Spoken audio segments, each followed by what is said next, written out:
ये चैप्टर बच्चों को इतना डराता है कुछ कहने को नहीं।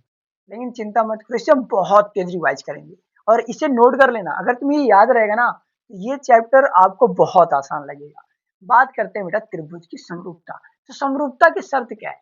किसी समरूपता के लिए शर्त क्या होनी चाहिए? दो शर्त है। पहला कि उनके संगत कोण समान होनी चाहिए। अब बच्चे करते हैं तो संगत मतलब क्या होता है? बहुत आसान। देखो, संगत का मतलब ये है, मान लो कि हम दो लोग हैं, तो जो मेरा दाहिना हो वही उसका दाहिना हो, जो मेरा बायां हो वही उसका बायां हो, जो मेरे सामने हो वही उसके सामने हो, जो मेरे पीछे वही उसके पीछे हो। इसको हम संगत कहते हैं। संगत का मतलब जो है अगला भी उसके जैसा ही होना चाहिए। जैसे अगर बेटा हम कहते हैं कि ए, तो ए की संगत पी है, बी का संगत क्यू है और सी का संगत आर है। तो अगर ये कोण बराबर होंगे, ए कोण पी के बराबर हो, बी कोण सी क्यू के बराबर हो, सी कोण आर के बराबर हो, तो हम बोलेंगे संगत कोण समान है। दूसरा, संगत भुजाएं समान अनुपात में होनी चाहिए। देखो, संगत में समान अनुपात में होनी चाहिए, लेकिन उनका जो अनुपात है वो बराबर बराबर। कैसे? समझो एग्जाम्पल से। मान लेते हैं बेटा ये भुजा है ए बी और ये भुजा है पी क्यू। ए बी और पी क्यू भुजा का जो अनुपात है, मान लो कि 2/3 आया। इसी प्रकार से AC बेटा और PR का अनुपात, AC भुजा और PR भुजा का अनुपात 2/3 आना चाहिए और BC भुजा और QR भुजा का अनुपात 2/3 आना चाहिए। अगर इनकी संगत भुजाओं का अनुपात सबसे बराबर आता है, तो ये कहता, इसका मतलब ये है कि वो जो त्रिभुज है दोनों, वो भी क्या होंगे? समरूप होंगे। तो ये रही समरूपता की शर्तें। अब बात करते हैं नंबर 2 बेटा, प्रमेय। समरूपता को सिद्ध करने के लिए हमारे पास 4 प्रमेय होते हैं। अगर ये चारों प्रमेय तुम्हें याद है, समझो समरूपता आसानी से सिद्ध कर लोगे, बहुत कम समय से सिद्ध कर पाओगे, मतलब आसानी से, बहुत परेशान नहीं होगे, उलझोगे नहीं। तो बेटा समरूपता के लिए पहली शर्त क्या होती है कि त्रिभुज के संगत कोण समान होने चाहिए। मैंने बताया संगत कोण मतलब क्या होता है? जैसे संगत का मतलब होता है जो जो मेरा दाहिना हो मेरे दोस्त का भी दाहिना हो, जो मेरा बायां हो मेरे दोस्त का भी बायां हो, ठीक है? तो यानी कि ए की संगत पी होगा, बी की संगत क्यू होगा, सी की संगत आर होगा। समझ आ गया दोबारा? तो संगत कोण समान हो और उनकी भुजाएं, संगत भुजाएं एक ही अनुपात में बेटा। तो यहाँ पर ट्रिपल ए समरूपता का प्रमेय लगेगा। ट्रिपल ए समरूपता मतलब एंगल एंगल एंगल, यानी उनके कोणों की वजह से वो त्रिभुज क्या हो गया? समरूप हो गया। संगत कोण समरूप बराबर होने चाहिए और संगत भुजाओं का अनुपात भी बराबर होना चाहिए, मतलब ये दोनों नियम उसमें लगने चाहिए। नंबर 2 बेटा, यदि दो कोण बराबर हो और अगर ऐसा देख लो कि तुम्हें दो कोण बराबर मिल जाए, यानी दो संगत कोण बराबर, बेटा यहाँ संगत होना चाहिए, यहाँ संगत होना चाहिए, ठीक है? यदि दो संगत कोण बराबर है, अगर दो संगत कोण बराबर है बेटा, तो आपको आगे जाना ही नहीं है, आपको बस डबल ए समरूपता लगा देना है, वो हो गया, सिद्ध हो गया। और आगे लिख दो इति परमे इति सिद्धम, इति सिद्धम, ठीक है? नंबर 3, संगत भुजाओं का अनुपात बराबर हो गया, खत्म। अगर बेटा संगत भुजाओं का अनुपात बराबर हो और उनके संगत कोण बराबर हो, तो आप ट्रिपल एस यानी कि ट्रिपल एस समरूपता लगाओगे। संगत भुजाओं का अनुपात बेटा अगर बराबर आता है, जैसे मैंने कहा ए बी का अनुपात 2/3 आया और पी क्यू का अनुपात 2/3 आया, फिर तुमने कहा ए सी का अनुपात 2/3, ए सी और पी आर का अनुपात 2/3 बेटा, बी सी और क्यू आर का अनुपात 2/3 आया, ठीक है? तो हम बोलेंगे उसमें ट्रिपल एस समरूपता का प्रमेय लग रहा होगा।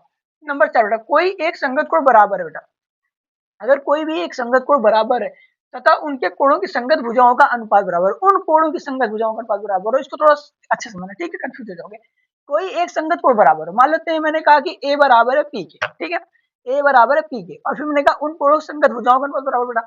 तो इस कोण से ये भुजा जुड़ी है, ये भुजा जुड़ी है, इस कोण से बेटा ये भुजा जुड़ी है और ये भुजा जुड़ी है, तो इनकी भुजाओं किसी एक भुजा का अनुपात बेटा, मतलब आपने ए बी लिया तो ये वाला पी क्यू ले लो, या तुम ए सी चेक कर लो और पी आर चेक कर लो। अगर इनका अनुपात बराबर आता है तो हम कह सकते हैं कि वो एस ए एस समरूपता से वो पूरी तरह से एस ए समरूपता लग रही हो, ठीक है बेटा? ये है प्रमेय। अब बात करते हैं नंबर 3, आधारभूत समानुपाती प्रमेय का उत्तर।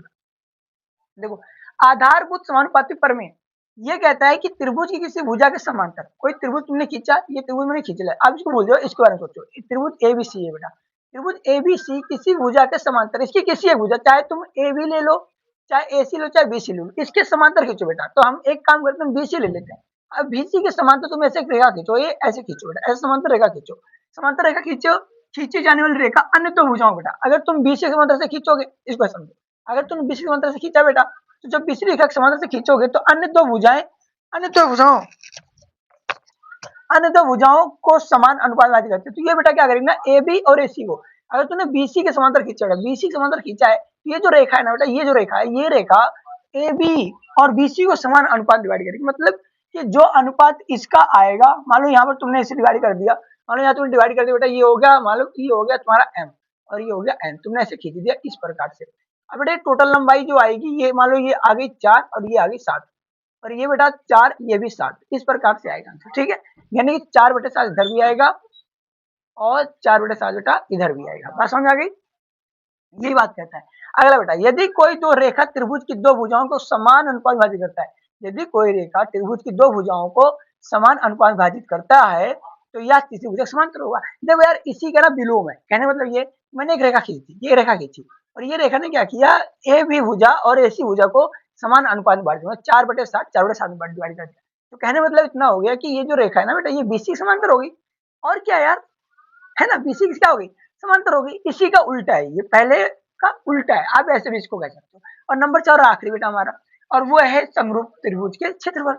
अगर हमें समरूप त्रिभुज क्षेत्रफल दिया गया हो तो हमेशा याद रखना कि दो समरूप त्रिभुज के क्षेत्रफलों को जो अनुपात आएगा, मतलब ये त्रिभुज है, त्रिभुज बड़ा समरूप है, ए बी सी और पी क्यू आर समरूप है, तो इनके क्षेत्रफलों का जो अनुपात आएगा ना बेटा, वो उनकी संगत माध्यिकाओं, संगत माध्यिका मतलब ए से, ये जो तुमने माध्यिका खींची बेटा, ए से खींचा एम गया, पी से खींचा एन, देखो ध्यान से, मैंने ए को पी के संगत माना है, ऐसा नहीं कर रहा हूँ कि मैं ए से एम खींच दिया माध्यिका तो इधर मैं क्यू से आर खींचूं, गलत है बेटा। ए से एम खींचोगे, पी से एन खींचोगे, बात समझ आई?